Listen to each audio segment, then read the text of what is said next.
I was sitting on my front porch in Phoenix, Arizona, enjoying a cold beer on a Saturday afternoon when a silver Toyota Camry pulled up in front of my house like it owned the place. Two people stepped out, a middle-aged woman with that distinctive haircut that screamed trouble and a younger guy in his 20s who looked like he would rather be anywhere else. The woman was clutching a clipboard like it was some kind of badge of authority, and I could tell from 50 feet away that my peaceful weekend was about to get complicated. "Excuse me," she called out, marching across my lawn without permission. "Are you the homeowner here?" I set my beer down on the side table and stood up, crossing my arms. That would be me. "Can I help you?" She stopped at the bottom of my porch steps, her lips pursed in disapproval as she looked past me toward my driveway. "I'm Patricia Henderson from the Desert Springs Homeowners Association Enforcement Division. That recreational vehicle parked in your driveway is in direct violation of our community standards." I followed her gaze to my 32-foot RV sitting proudly in my driveway. I had just bought it 3 weeks ago, and my wife Sarah and I were planning our first big trip to the Grand Canyon next month. "What are you talking about? I own this house. I can park whatever I want in my driveway." Patricia's expression turned even more sour, which I honestly did not think was possible. According to Section 7.3 of the HOA bylaws, no recreational vehicles, boats, or commercial vehicles may be visible from the street for more than 48 hours. "Your RV has been parked there for weeks." The younger guy beside her shifted uncomfortably, avoiding eye contact. He looked like he wanted to melt into the sidewalk. "Lady, I hate to break it to you, but this neighborhood does not have an HOA. I made absolutely sure of that before I bought this house 2 years ago." My real estate agent specifically highlighted it as one of the selling points. Patricia's face flushed red, but she did not back down. Instead, she flipped through the papers on her clipboard with exaggerated movements. "Sir, I have the documentation right here. The Desert Springs HOA was established in 2019, and your property falls within our jurisdiction. If you do not move that vehicle within 24 hours, we will have it towed at your expense." I felt my jaw tighten. "Show me those papers." She clutched the clipboard to her chest like a shield. "These are official HOA documents. I do not have to show you anything. You should have received notification in the mail." "I have never received any mail from any HOA because I am not part of one. Now, I am going to ask you politely one more time to get off my property." The young guy tugged on Patricia's sleeve. "Maybe we should just go and let him check with the management office." Patricia shot him a withering look that could have frozen lava. "Jason, I am handling this. Sir, your attitude is not helping your situation. If you continue to be combative, I will add additional fines for non-compliance and hostile behavior toward HOA officials." That was when I realized something was seriously off about this whole situation. Patricia was too aggressive, too pushy, and she refused to show me any actual documentation. Real HOA representatives, as annoying as they could be, usually at least tried to appear professional and followed some kind of procedure. "Tell you what," I said, pulling my phone out of my pocket. "Why do you not give me the contact information for this HOA office, and I will call them right now to verify your claims?" Patricia's eyes narrowed. "The office is closed on weekends." "You will have to call Monday morning. Then give me the number and I will leave a message." She waved her hand dismissively. "It is on the website, look it up yourself. My job is to inform you of the violation, which I have done. 24 hours, or we will tow that RV. The towing fees and storage costs will run you about $1,500, plus the HOA fines of $500. I suggest you take this seriously." I held up my phone. "Actually, I am going to take this seriously by recording this conversation. You do not mind, do you?" The effect was instantaneous and dramatic. Patricia's face went from angry red to pale white in about 2 seconds. Jason actually took a step back toward the car. "You cannot record us without permission," Patricia stammered. "That is illegal." "Actually, in Arizona, I only need one party consent to record a conversation, and guess what? I am that one party. So smile for the camera." I opened my camera app and started recording, making sure to get both of their faces clearly in the frame. "Now, could you please state your names again and the name of this HOA you claim to represent?" Patricia held up her hand to block her face. "Turn that off right now." "Why? If you are legitimate HOA representatives doing official business, you should not have any problem being recorded." In fact, most real HOA enforcement officers expect to be recorded these days. Transparency and all that. Jason was already backing toward the car, but Patricia seemed frozen between fight and flight. "This is harassment. I am reporting you to the HOA board." "Great," I said cheerfully, keeping my phone trained on her. "Give me the board members' names and contact information so I can reach out to them myself. I would love to have a conversation about your tactics here today. I do not have to give you anything." Patricia's voice had gone shrill. "Jason, get in the car. We are leaving." "Wait," I called out, following them down my walkway while keeping a respectful distance but continuing to record. "You said you were going to tow my RV in 24 hours. I want to get the name of the towing company on record so I know who to sue when they show up." Patricia was speed-walking now, her heels clicking rapidly on the sidewalk. "You will find out when they arrive." "And what was that enforcement division you said you were from?" "Desert Springs HOA Enforcement Division. Let me just get that clearly on camera." I made sure to get a clear shot of their license plate as they scrambled into the Toyota. Jason was behind the wheel, and the engine started before Patricia even had her door fully closed.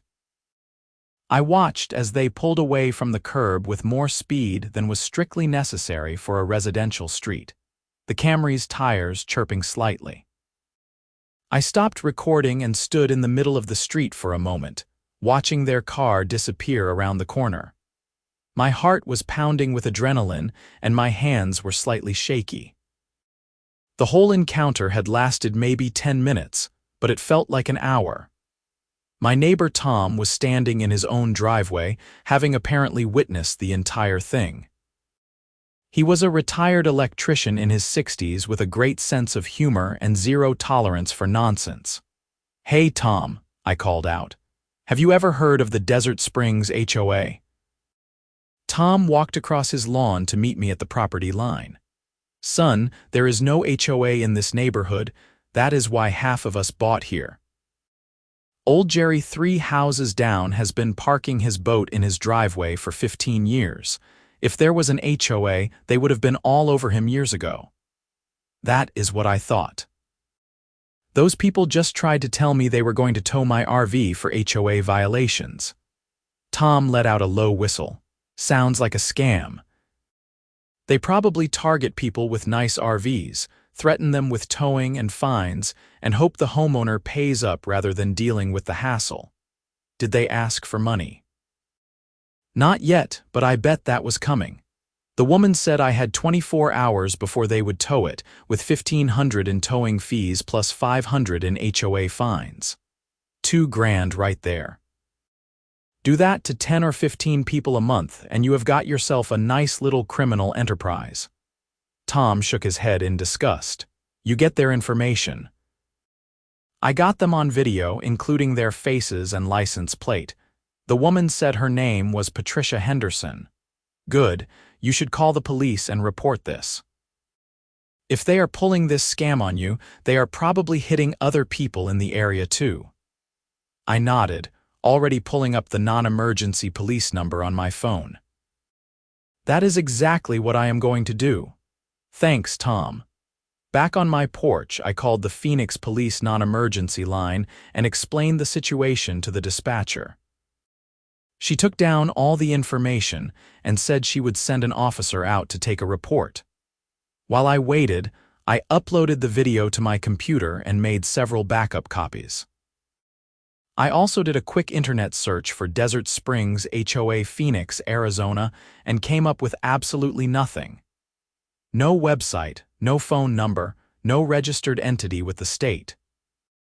I tried variations of the name, searching for Desert Springs Homeowners Association and Desert Springs Community Association, but still nothing.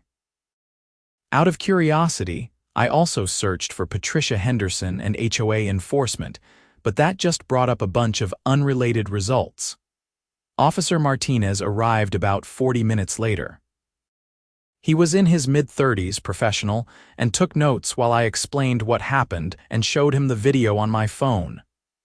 "This is good footage," he said, watching the video a second time. "Clear faces, clear audio, and you got the license plate. That makes our job a lot easier. So this is definitely a scam, almost certainly. We have had reports of similar incidents in other parts of Phoenix over the past few months. People posing as HOA representatives, threatening fines and towing, then directing the victims to pay through non-standard methods like wire transfers or gift cards." Officer Martinez handed my phone back. "The thing is, most people do not record the interaction, so we have had very little to go on. This video might be the break we need." "What should I do if they come back?" "Call 911 immediately. Do not engage with them, do not let them on your property, and definitely do not give them any money or personal information."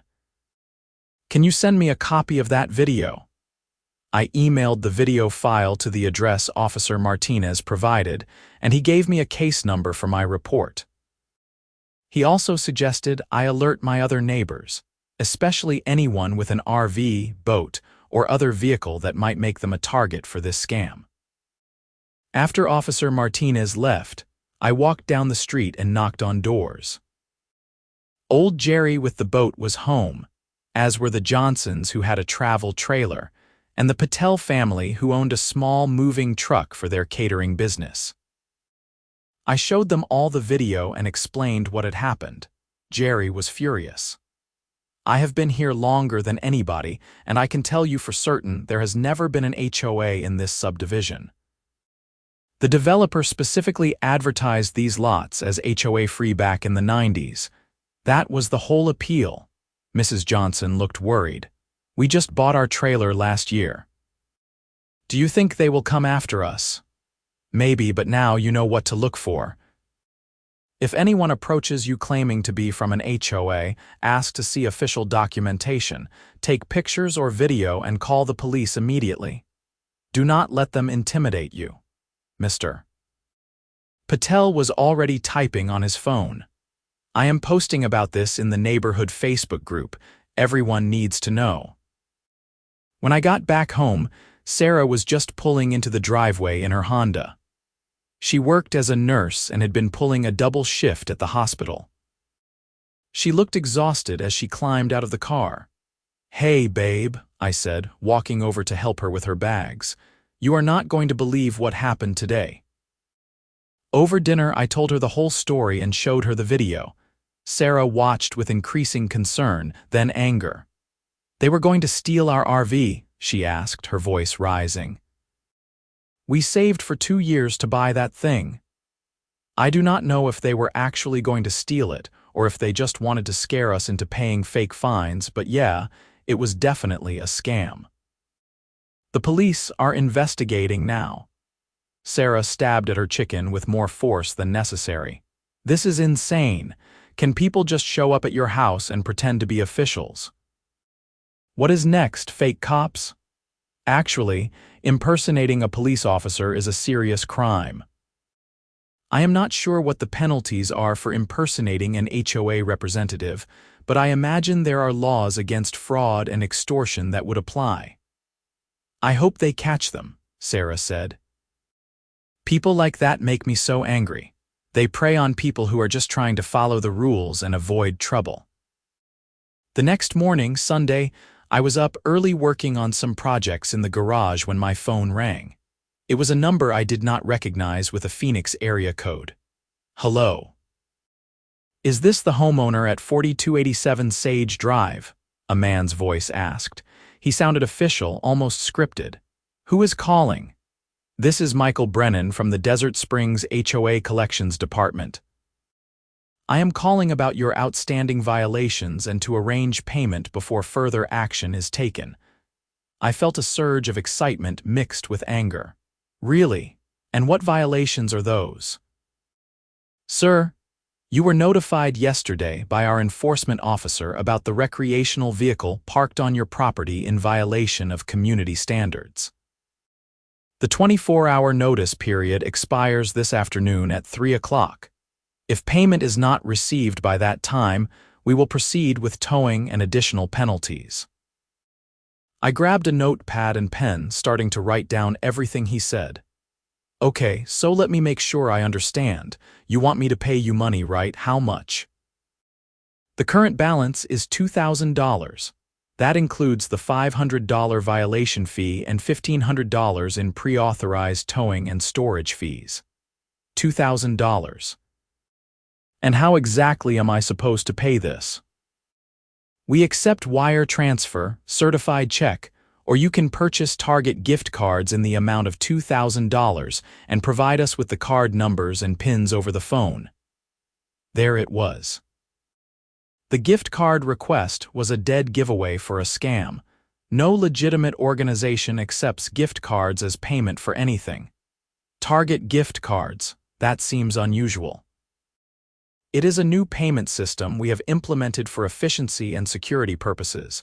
Many of our homeowners find it more convenient than traditional payment methods. And if I do not pay?" Michael's voice hardened slightly. "Then the towing company will be dispatched to your address at 3 o'clock this afternoon. Once your vehicle is in impound, the daily storage fees are $100 per day, and you will still be responsible for all HOA fines and penalties. I strongly encourage you to take care of this matter now to avoid further expenses." "Okay, here is the thing, Michael.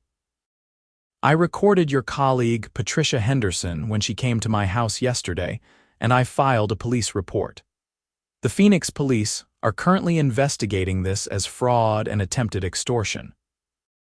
So I am going to keep you on the line while I call them with my other phone and give them this number you are calling from." There was a long pause, then the line went dead. I immediately called Officer Martinez's number, which he had written on the back of his card.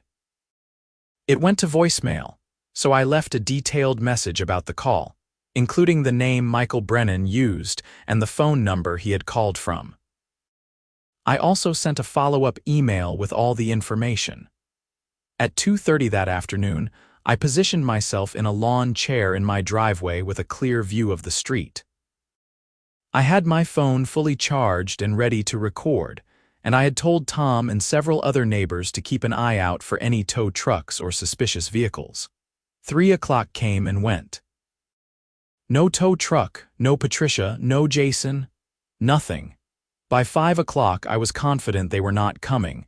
The threat had been entirely empty, just as I suspected.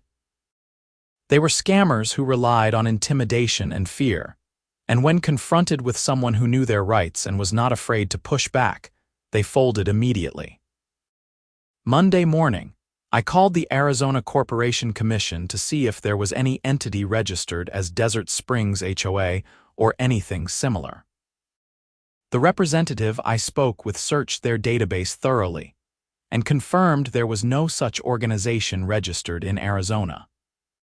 I also contacted my title insurance company and requested verification that my property had no HOA liens or obligations. They confirmed what I already knew. My house was HOA-free. I spent the rest of Monday morning going down a research rabbit hole, trying to understand how widespread this scam was.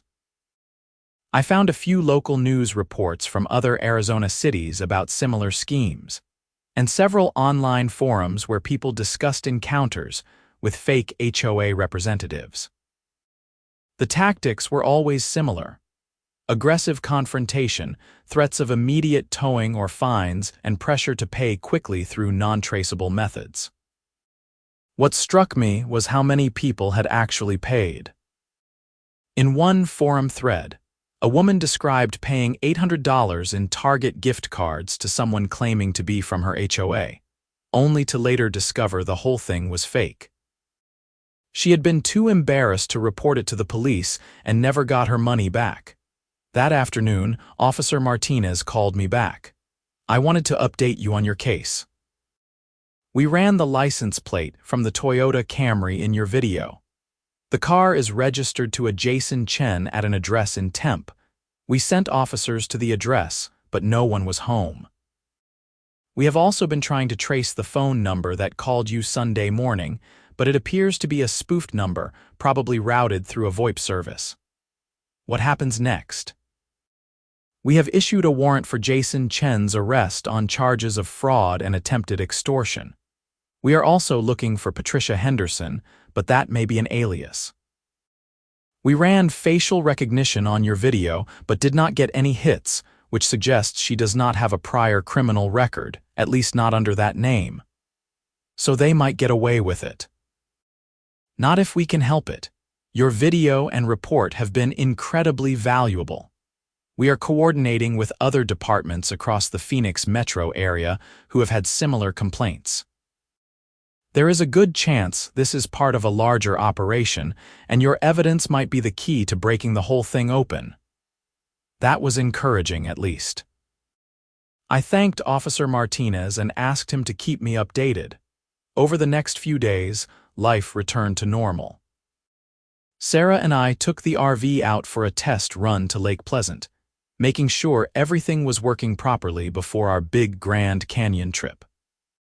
The RV ran beautifully, and we spent a nice Saturday afternoon on the lake, grateful that we still had our vehicle and had not been scammed out of thousands of dollars. The following Wednesday, I got a call from a Detective Sarah Williams with the Phoenix Police Financial Crimes Unit. She asked if I could come down to the station to provide additional information and potentially identify suspects. I drove to the station Thursday morning and was led to a small conference room where Detective Williams was waiting with another officer I did not recognize.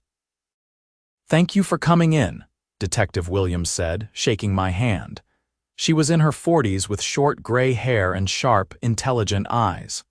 "Your case has opened up a significant investigation. We have identified at least 15 other victims across the Phoenix metro area who have been targeted by the same scam operation, and your video evidence has been crucial in identifying the suspects." She pulled out a folder and opened it to reveal several photographs. "Is this the woman who came to your house?" I looked at the photo. It was definitely Patricia, though in this picture her hair was darker and styled differently. "Yes, that is her. She said her name was Patricia Henderson. Her real name is Patricia Morgan. She has a history of minor fraud charges in California and Nevada. She moved to Arizona about 8 months ago, right around the time these fake HOA scams started popping up." Detective Williams showed me another photo, this one of Jason. "And is this the young man who was with her?" "That is him. Officer Martinez said his name was Jason Chen." "Correct." "Jason Chen, age 24. He has no prior criminal record. We arrested him 2 days ago at his apartment in Temp. He has been cooperating with our investigation in exchange for a reduced sentence." "So you caught him?" "We did. And based on information he provided, we also arrested Patricia Morgan yesterday morning. She has been charged with 15 counts of fraud, 15 counts of attempted extortion, and multiple counts of criminal impersonation. She is currently being held on a $100,000 bond." I felt a wave of satisfaction wash over me. That is great news. "It gets better," Detective Williams continued. "Jason Chen told us that Patricia was running this scam with her boyfriend, Robert Sullivan. Sullivan was the one who made phone calls to victims pretending to be from the HOA collections department. We arrested him yesterday as well." She pulled out a third photo showing a man in his late 30s with thinning hair and a goatee. Does this man look familiar? Did you see him at all during your encounter with the suspects? No, I never saw him. But I did get a phone call on Sunday from someone calling himself Michael Brennan, claiming to be from the HOA collections department. Is that him? Most likely. Sullivan used multiple aliases when contacting victims. We seized his phone records, and we can place calls from his number to several of the victims, including you. Detective Williams closed the folder and leaned back in her chair. Here is how the scam worked. Patricia and Jason would drive around neighborhoods looking for houses with RVs, boats, or other vehicles that might be targets. They specifically targeted neighborhoods without actual HOAs, figuring that people who chose to live in non-HOA communities might be less familiar with how real HOAs operate. That made a sick kind of sense. So they were counting on people not knowing the difference. Exactly. Patricia would approach the homeowner, make threats about towing and fines, and then Robert would follow up with phone calls demanding payment through wire transfers or gift cards. The gift cards were particularly effective because they are impossible to trace and cannot be refunded once the numbers are used. How much money did they steal? Detective Williams flipped through her notes. We have confirmed victims who paid amounts ranging from $500 to $3,000. In total, we believe they collected somewhere around $25,000 over the past 6 months. But there may be additional victims who have not come forward yet. Why would people not report it? Embarrassment, mostly. People feel foolish for falling for a scam and they do not want to admit it. Some victims also believed they were actually violating HOA rules and did not want to make waves.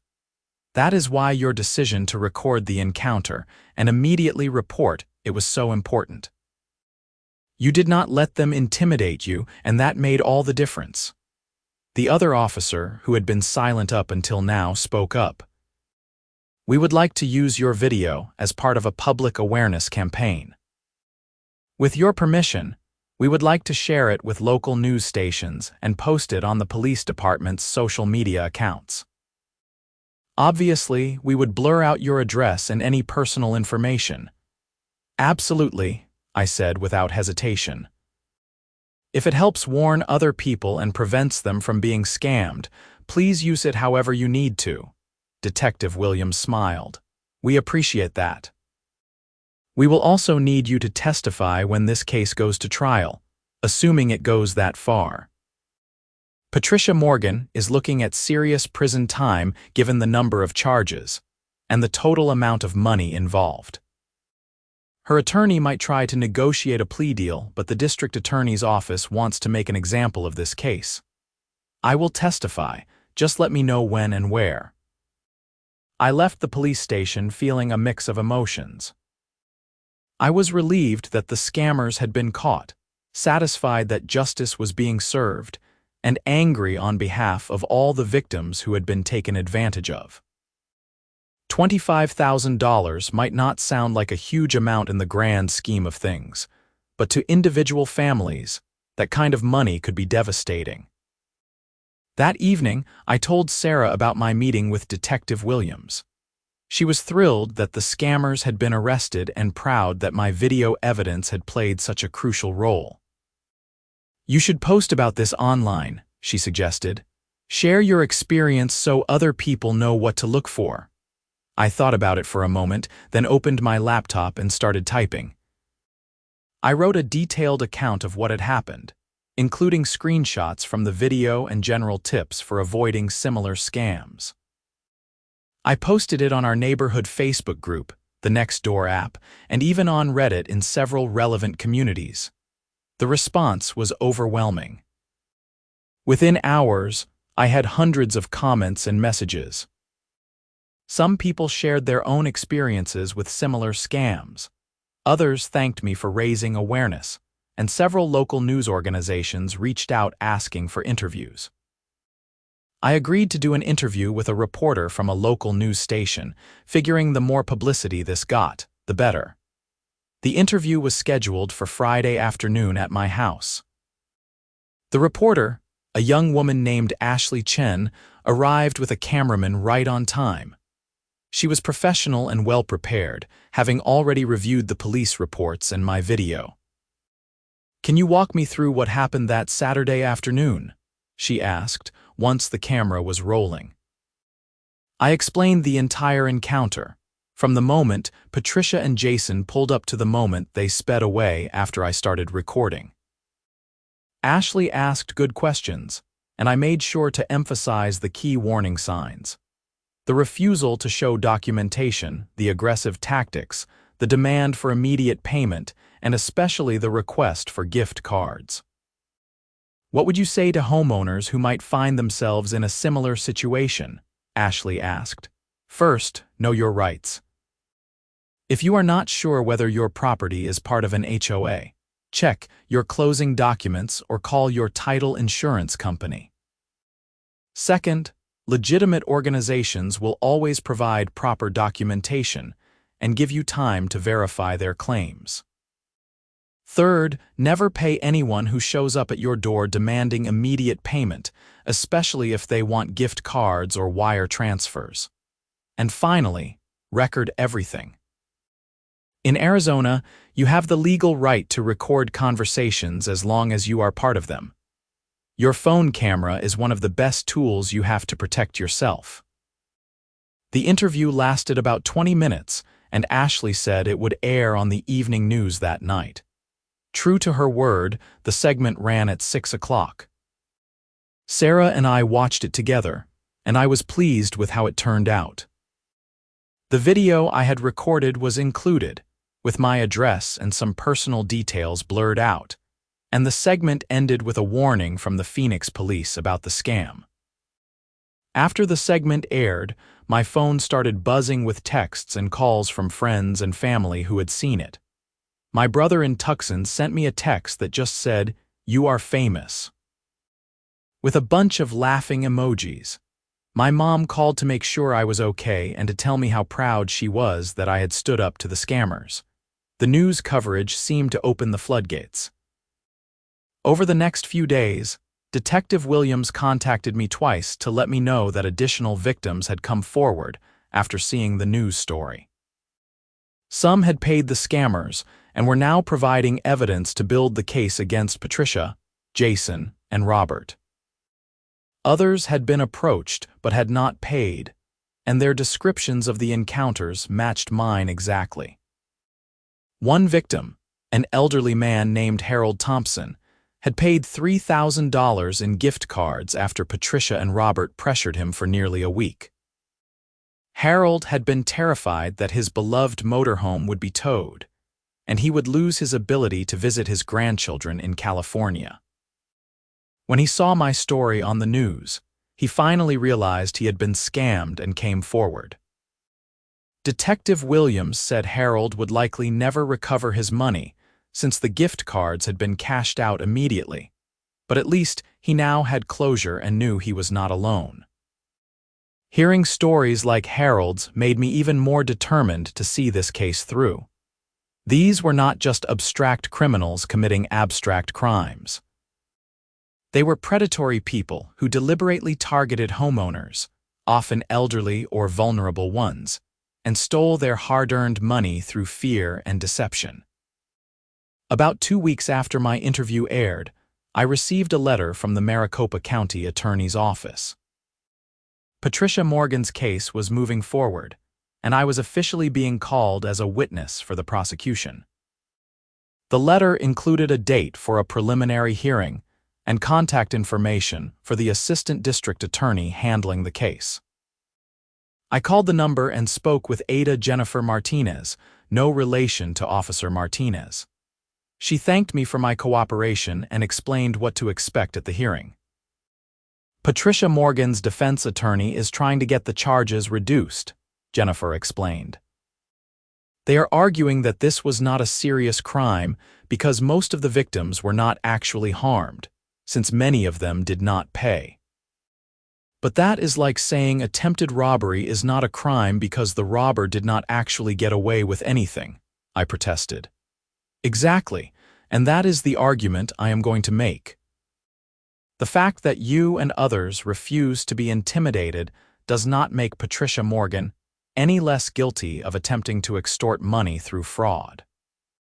Your video evidence is crucial because it clearly shows the threatening behavior and false claims. The preliminary hearing was scheduled for early October, about 6 weeks away. In the meantime, life continued as normal. Sarah and I finally took our Grand Canyon trip, and it was everything we had hoped for. We spent 5 days exploring the national park, hiking along the rim, and camping under the stars in our RV.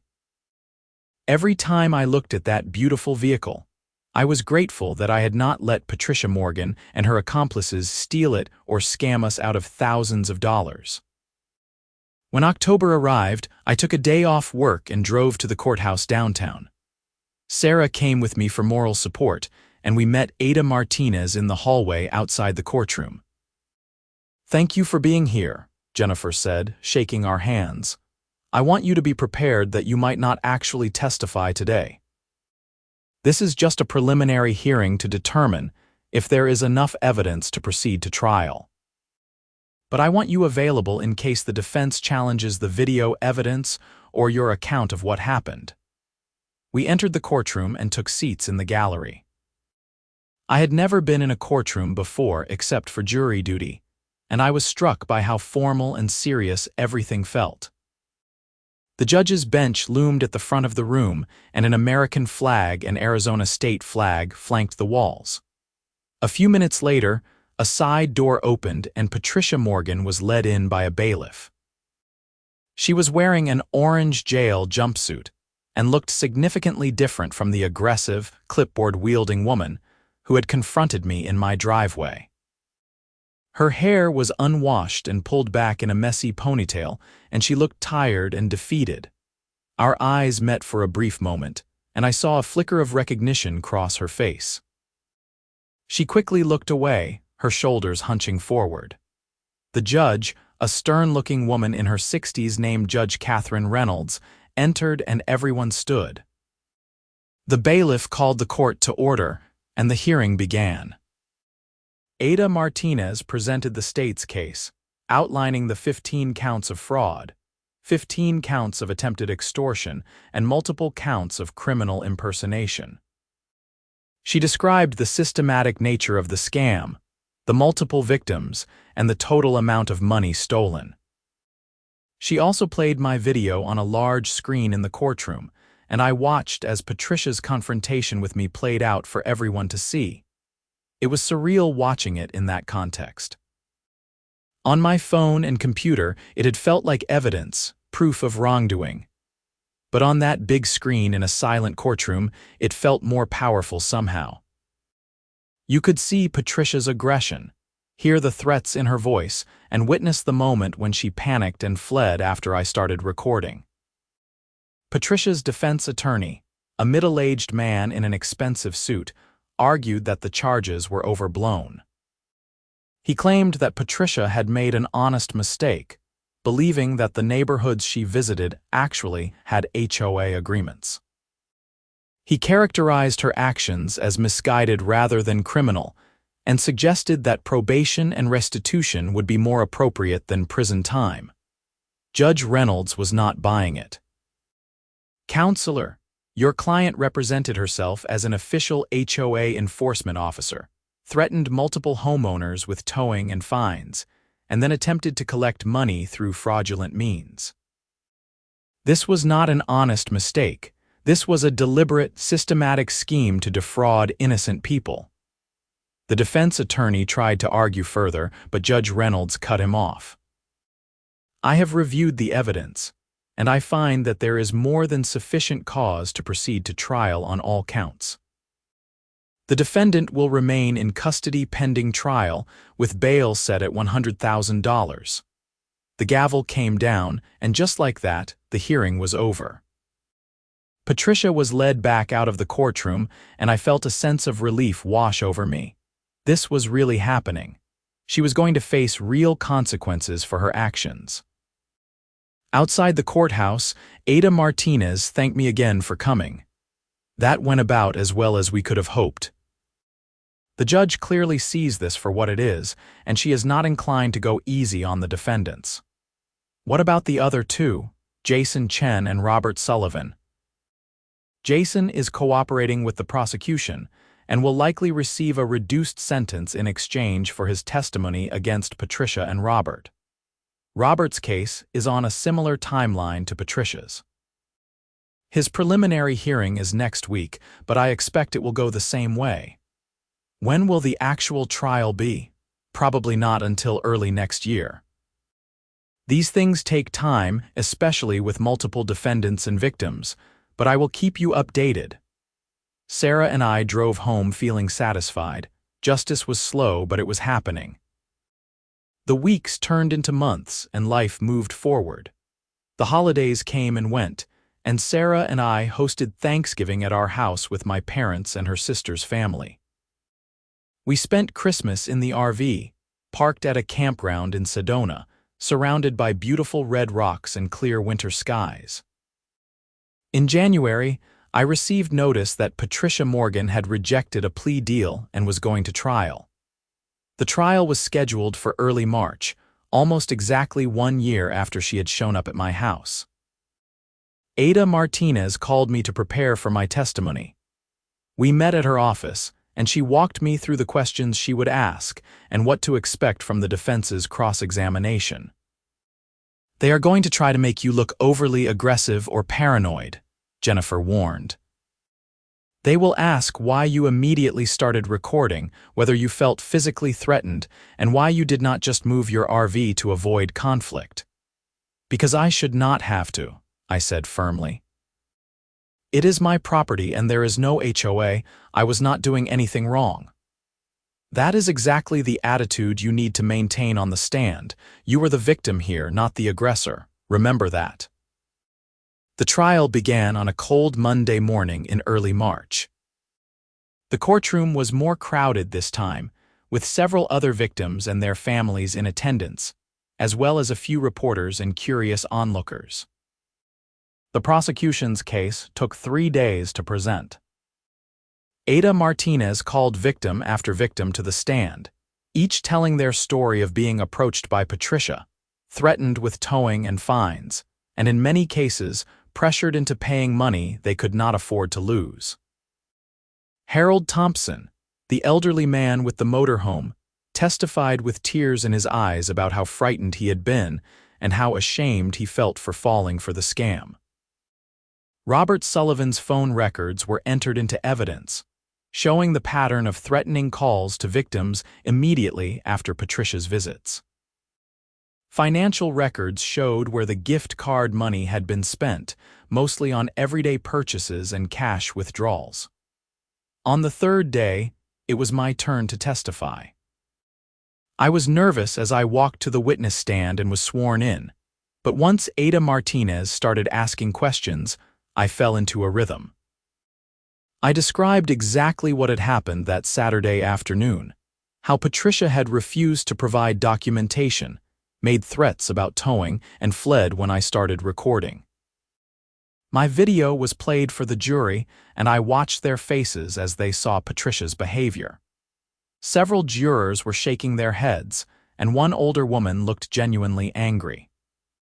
Then came the cross-examination. Patricia's defense attorney stood up with a friendly smile, but I could see the calculation behind his eyes. "Mr. Cooper, when my client approached you, did she physically threaten you in any way?" "She threatened to have my RV towed if I did not comply with her demands." "But did she threaten you physically?" "Did she raise her hand to you, make threatening gestures, or suggest violence?"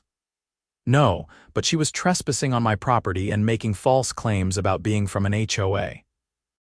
"Did you ask her to leave before you started recording?" "I told her there was no HOA and asked her to show me documentation, which she refused to do." "But did you specifically say the words 'please leave my property' before you pulled out your phone and started recording?" I thought back to that afternoon, trying to remember the exact sequence of events. I told her I wanted her to get off my property after she refused to show me any real documentation, yes. But by that point, you had already decided to record her, had you not? You pulled out your phone specifically to intimidate and harass my client, who was simply trying to do her job. Objection, Ada Martinez called out, assumes facts not in evidence. The defendant was not simply doing her job, she was perpetrating a fraud. Sustained, Judge Reynolds said. Rephrase your question, counselor. The defense attorney tried a few more angles, attempting to make it seem like I had been unreasonable or aggressive, but I stuck to the facts and did not let him twist my words. After about 20 minutes, he gave up and I was dismissed. As I walked back to my seat in the gallery, I caught Patricia's eye again. This time, there was pure hatred in her gaze, and I realized she blamed me for her situation. In her mind, I was the bad guy for not just paying up and letting her move on to the next victim.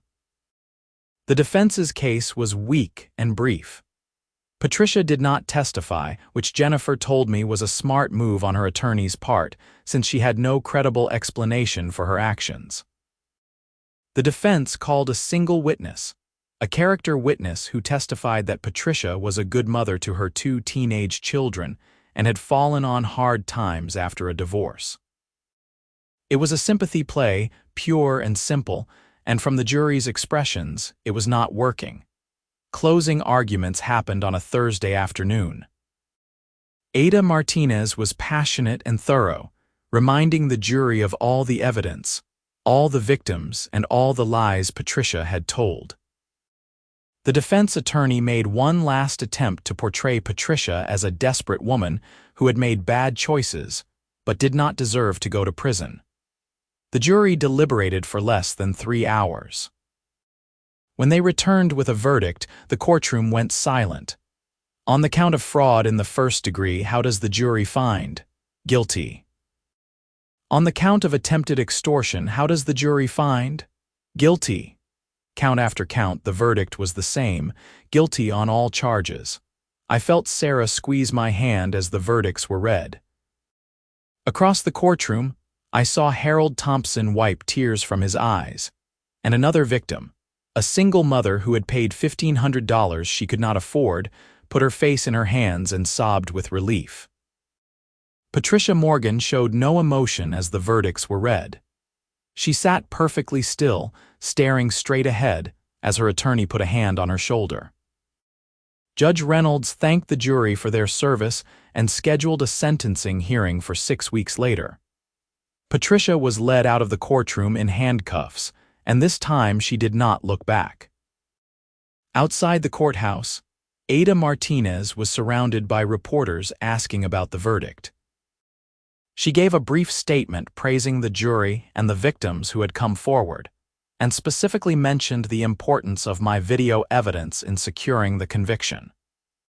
One reporter approached me and asked how I felt about the verdict.